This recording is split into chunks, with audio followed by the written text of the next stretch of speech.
জয় কৃষ্ণকালী মায়ের জয়, জয় সোনা মায়ের জয়, জয় মঙ্গলা মায়ের জয়। বন্ধুরা সবাই কেমন আছেন? আশা করছি সবাই ভালো আছেন কৃষ্ণকালী মায়ের কৃপায়। আমিও ভালো আছি আপনাদের ভালোবাসায় এবং কৃষ্ণকালী মায়ের কৃপায়। আমি লিপসিং মিঠু আবারও একটা নতুন আপডেট নিয়ে আপনাদের সামনে হাজির হয়ে গেলাম। প্রথম থেকে শেষ পর্যন্ত দেখবেন, স্কিপ করবেন না, অনেক কিছু মিস করে যাবেন। আমাদের কৃষ্ণকালী মা এতটাই জাগ্রত, সেটাই মন্দিরে না আসলে আপনি বুঝতেই পারবেন না। চলুন স্ক্রিনে চোখ রাখুন, দেখতে পাবেন মায়ের অলৌকিক শক্তি। দেখতেই পাচ্ছেন, হ্যাঁ, একজন ভক্তের ওপর মায়ের ভর হয়েছে। ভর কেন হলো সেটাই আপনাদের সাথে শেয়ার করব। স্ক্রিনে চোখ রাখবেন আর আমার ভয়েস শুনতে থাকবেন, তাহলে সবটা পরিষ্কার হবে। যারা নতুন বন্ধু আছেন, কৃষ্ণকালী মায়ের ভক্ত, অবশ্যই চ্যানেলটাকে সাবস্ক্রাইব করে রাখবেন। বেল নোটিফিকেশান অল করতে কিন্তু ভুলবেন না, তাহলে নতুন আপনার সামনে চলে আসবে। মায়ের মন্দিরে আসলে অলৌকিক আর অদ্ভুত ঘটনা ঘটে থাকে ভক্তদের সাথে। আজকেও সেই একই রকমভাবে ঘটনা ঘটেছে। এক ভক্তর ওপর আমাদের কৃষ্ণকালী মা ভর করেছেন। সেই দৃশ্যটা আপনাদের সাথে কিছুটা শেয়ার করলাম। সেটা আপনারা দেখতেই পাচ্ছেন কিভাবে সেই ভক্ত উন্মাদের মতো মাথা নাড়িয়েই চলেছে। আমাদের কৃষ্ণকালী মা সত্যি জীবন্ত, জ্বলন্ত, একদম সাক্ষাৎ প্রমাণ পাওয়া যায় এই মন্দিরে।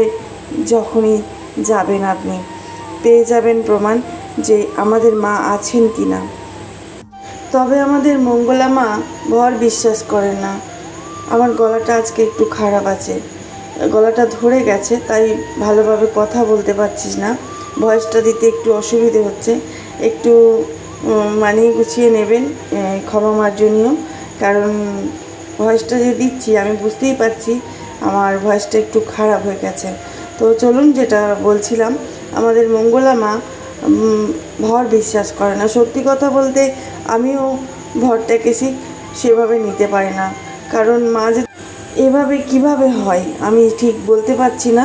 তবে দেখুন, প্রচুর পরিমাণে চিৎকার করছে ওই ভক্ত, আর সমানে মাথাটাকে নাড়িয়ে যাচ্ছে ঢাকের তালে তালে। ওখানে যে ঢাকিওয়ালা ঢাক বাজাচ্ছে, সেই তালে তালে আমাদের যে ভক্ত এসেছেন ওই ভক্ত মাকে মা ভর করেছেন। কৃষ্ণকালী মা হয়তো বা হবে, আমি ঠিক বুঝতে পারছি না ব্যাপারটা, তবুও আপনাদের সাথে একটু শেয়ার করে দিলাম। এটা হলো অদ্ভুত ঘটনা। সত্যি কথা বলতে মায়ের মন্দিরে অদ্ভুত অদ্ভুত ঘটনা ঘটে থাকে। এর আগেও আমি আপনাদের সাথে শেয়ার করেছিলাম, আজকেও সেই আরেকটা অলৌকিক ঘটনা শেয়ার করলাম। মায়ের মন্দিরে সব অলৌকিক অলৌকিক ঘটনা ঘটে, সেটা সকল ভক্তরা জানে। আর মায়ের মন্দিরে যদি কেউ কোনো ভক্ত একবার গিয়ে থাকে, তাকে বারে বারে যেতে হয় মায়ের মন্দিরে। কেন বলুন তো? এর পিছনেও একটা কারণ আছে, সে কারণটাও আপনাদের কাছে শেয়ার করব। বাড়িতে বসে নাম জপ করে অনেক ভক্ত উপকার পেয়ে মায়ের পুজো দিতে গেছেন, আর সেই পুজো দিতে গিয়েই সমস্যাটা দাঁড়িয়েছে। কি বলুন তো? আমাদের কৃষ্ণকালী মায়ের মুখে যে মায়া জড়ানো আছে, বাচ্চারূপী আমাদের কৃষ্ণকালী মায়ের মায়ায় ভরা মুখটা দেখার পরে সেই জায়গা থেকে ফিরে আসতে মন চায় না। হ্যাঁ, আমারও হয়েছিল এরকম, যেন মনে হচ্ছে মাকে ছেড়ে আমি যাব না। তাই ভক্তরা বারে বারে ছুটে যায় আমাদের কৃষ্ণকালী মায়ের মন্দিরে। মা বাচ্চাকে এসেছে, বাচ্চাদেরকে স্বপ্নে দেখা দিয়েছে, স্বপ্নে দেখা দিয়ে তার যেটা পছন্দ সেটা তিনি চেয়ে এসেছেন। সেইভাবে ভক্তরা পুজো যেভাবে তারা স্বপ্নে দেখেছে বাচ্চার রূপে সবাই জেনে গেছেন কৃষ্ণকালী মায়ের কাছে কি লাগে, কোনো টাকা পয়সা কিছু হয় কিছু হয় না। তোমরা যাও, অর্ধেক রূপ কিন্তু আমাদের মঙ্গলা মা দিয়ে আছে। কেউ 10 টাকা 11 টাকা সেটা আপনাদের চয়েসে আমরা দেন, সেটা মায়ের মন্দির আছে।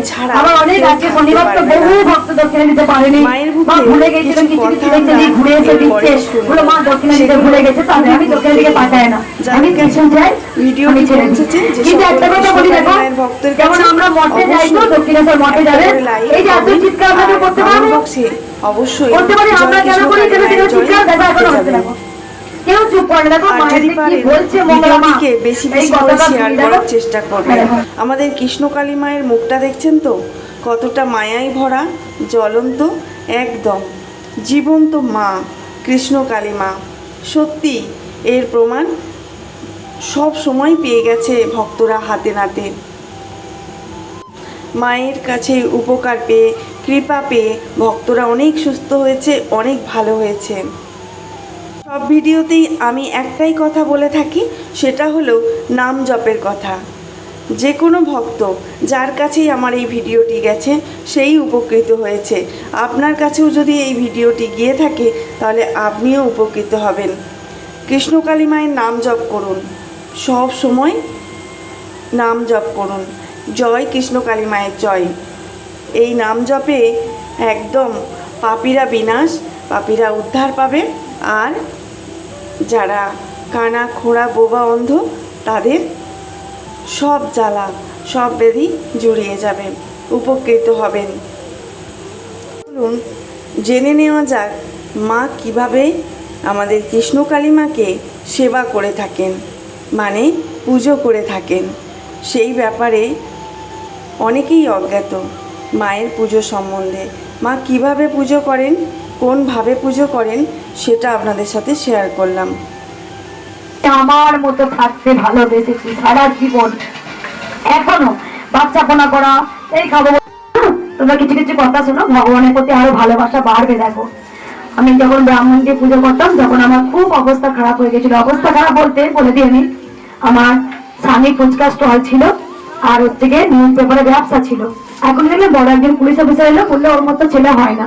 আমি জানি তো ভগবান জুটিয়ে দিয়েছে একে অপরে অঙ্গাঙ্গি, যেটা ভগবানের ইচ্ছা হয়তো। তাই দেখো, তা নিউজ পেপারে বিজনেস ছিল 3-4টা, আমরা খুব স্ট্রাগল করেছি, কিন্তু অনেস্ট ছিলাম আমরা। কোনোদিন কারো ক্ষতি বলতে কি এটা আমরা জানতাম, আমি এখনো জানি না। আমি বকে দেবো তোমাকে, আমি বকে দেবো, আমি তোমাকে মারবো, আমি তোমাকে ঠেলে দেবো, কিন্তু অন্যায়টা কি বা কারো ক্ষতি জিনিস এটা আমার হৃদয়ে কোনোদিনই আসেনি, প্রথমত কথা। দ্বিতীয়ত কথা হচ্ছে আমি মাকে বাচ্চা রূপে পুজো করতাম, মানে মা তুমি খেয়ে নাও, তুমি খাও। তারপরে আস্তে আস্তে যখন মায়ের সঙ্গে আস্তে আস্তে আরো কাছে যেতে শিখলাম, তখন আমি আরো কাছে যাচ্ছি। একদিন মা আমাকে বলছে খাড়াটা নড়াবো, তা খাড়া যে এমনি এমনি নড়েছে সেটা। প্রায় সময় আমি ওপরে উঠতাম, মা চোখে লীলা করতে, আমি এত বুঝতে পারতাম না। মা চোখে লীলা করতেন, চোখে লীলা করতে দেখ চোখটা যে পুরো ঘোরাচ্ছেন, পাতা ফেলছেন পুরো একদম, আমি দেখতে পাচ্ছি। এরকম ভক্তদের কাছে আমি ভিডিওটা দিয়েছি, দেখবে সবাই দেখেছে। তাই ভগবানকে কেমন করে পাওয়া যায়, আমরা কি করি, ভগবান অনেক। আমি বারবার বলি, আমি কোনোদিন বলি না যে আমি খুব ভালো করে পুজো পাঠ করে পুজো করতে পারি, আমি এগুলো কিচ্ছু পারি না। কিন্তু আমি একটা জিনিস খুব ভালো পারি, হে গোবিন্দ আমি তোমায় খুব ভালোবাসি। কারণ গোবিন্দকে আমি ছেলে রূপে পুজো করি, গোবিন্দ আমার ছেলে যেন ভাবি, ছেলে। একদিন বিশেষ করে এখানে ত্রিশূল ঠেকাচ্ছি, আমি না হঠাৎ করে আমার মনে হলো আমার কানাই বৃন্দাবনে নাচ করতে করতে কানাই পায়ে কিছু ফুটে গেল। তা সত্যি আমি বাড়ি গিয়ে আমার নিজের পায়ে যন্ত্রণা ভুলে গেছি। আমি প্রদীপে, গ্যাসে তো আগে তো অনেক কিছু রান্না হয়েছে, তাই প্রদীপেতে আমি প্রদীপ জ্বালালাম, ঘিয়ের প্রদীপ জ্বালিয়ে আমি একটা থালা নিলাম, ঠাকুরের থালা। সেই থালাতে আমি জল গরম করলাম, জল গরম করে বলছি আচ্ছা কানাই তোর পায়ে ব্যথা না, খাই গরম জল দিয়ে সেক করে দিই। এটাই হচ্ছে গোবিন্দের প্রতি প্রেম, ভালোবাসা। এক মায়ের গোবিন্দ ঘরে পুড়ছে, আমি স্বপ্ন দেখছি গোবিন্দর আঁকা পুড়ে গেছে। আমি রাত্রেবেলা আমার স্বামীকে বলছি জানো আমার কানাই না পুড়ে গেছে, আমি দেখতে পাচ্ছি। সত্যি হ্যাঁ কানাই পুড়ে গেছে। ঠিক তাই খবর এলো একটা বাড়িতে পুরো আগুন লেগে গোপাল পুড়ে গেছে। আগে এটা হচ্ছে প্রেম, ভালোবাসা। আবার বলি, মায়ের মুখে শুনতেই পেলেন মা কিন্তু আসলে কৃষ্ণ ভক্ত। তিনি কিন্তু আগে কৃষ্ণরই সেবা করতেন, মানে আমাদের গোপাল, যেটা এখন আমাদের সবার বাড়িতে গোপাল থাকে, সেই গোপালকে তিনি খুব মন প্রাণ দিয়ে পুজো করে এসেছেন। তারপরে যখন কৃষ্ণকালী মাকে পেলেন তখন অর্ধেক রূপ গোপালের, মানে আমাদের কৃষ্ণের, আর অর্ধেক রূপ কালীর, এই রূপে মাকে ধরা দিয়েছেন আমাদের কৃষ্ণকালী মা। সেই থেকেই মা হয়ে গেলেন কৃষ্ণকালী মায়ের ভক্ত। কিন্তু আমাদের সবটা মিলিয়ে ধরতে গেলে আমরা কিন্তু সবাই কৃষ্ণেরই ভক্ত, কৃষ্ণের আরেক রূপ কালী। তো চলুন বন্ধুরা, নাম জপ করতে থাকুন, ভালো থাকবেন, সুস্থ থাকবেন।